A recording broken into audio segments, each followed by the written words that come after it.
Now, follow this technique which I'm going to outline for you, and you'll never want for wealth all the days of your life, for it is the master key to wealth. The first step is to reason it out in your mind that God, or the life principle, or the living spirit, is the source of the universe, the galaxies in space, and everything you see. Whether you look at the stars in the sky, the mountains, the lakes, the deposits in the earth, and the sea, or all animals and plants. The life principle gave birth to you, and all the powers, qualities, and attributes of God are within you. Come to a simple conclusion, that everything you see and are aware of came out of the invisible mind of the infinite, or the life principle. And that everything that man has invented, created, or made came out of the invisible mind of man. And the mind of man and the mind of God are one, for there's only one mind. That mind is common to all individual men. Everyone is an inlet and an outlet to all that is. Come now to a clear-cut decision that God is the source of your supply of energy, vitality, health, creative ideas, the source of the sun, the air you breathe, the apple you eat, and the money in your pocket. For everything is made inside and out of the invisible. It is as easy for God to become wealth in your life as it is to become a blade of grass or a crystal of snow. The second step, decide now to engrave in your subconscious mind the idea of wealth. Ideas are conveyed to the subconscious by repetition, faith, and expectancy. By repeating a thought pattern or an act over and over again, it becomes automatic, and your subconscious being compulsive, you will be compelled to express wealth. The pattern is the same as learning to walk, swim, play the piano, type, or drive a car. You must believe in what you're affirming. It's not mumbo-jumbo, it's not idle affirmations. You must believe in what you're affirming, like you believe that when you put seeds in the ground, they grow after their kind.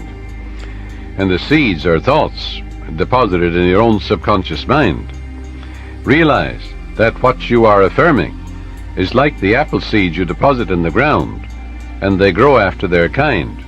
You can imagine the seeds going from your conscious to your subconscious mind and being reproduced on the screen of space. By watering and fertilizing these seeds, you accelerate their growth. Know what you are doing and why you are doing it. You're writing it with your conscious pen in your subconscious mind. Because you know, wealth is walk down the street and you see it. Can you count the flowers along the road as you drive? Can you count the sands on the seashore? Can you count the stars in the sky? Can you count the wealth that you're walking on? Yes, underneath you. Maybe oil, gold, silver, uranium. Do you ever think of the riches of the sea, the soil, the air?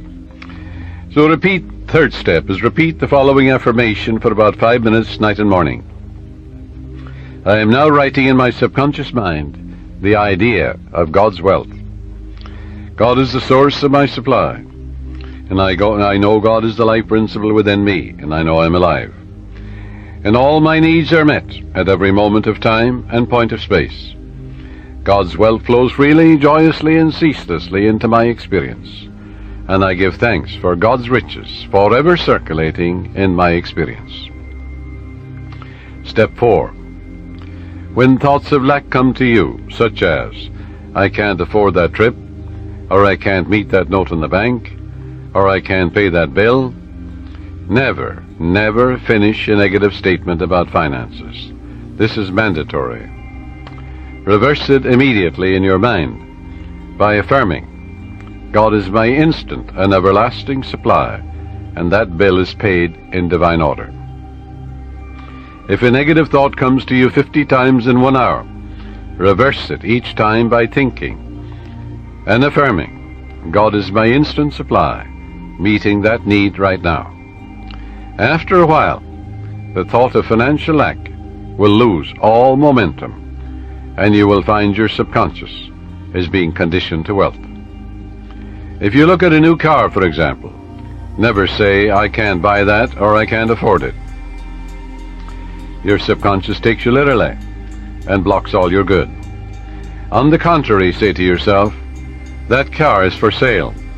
It is a divine idea, and I accept it in divine order through divine love. This is the master key to wealth. It's impossible for any sincere person to practice this technique and not have all the wealth he or she needs all the days of your life.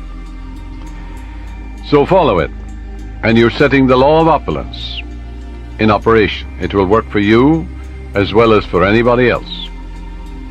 The law of mind is no respecter of persons. Your thoughts make you wealthy or poor. Choose the riches of life right here and right now.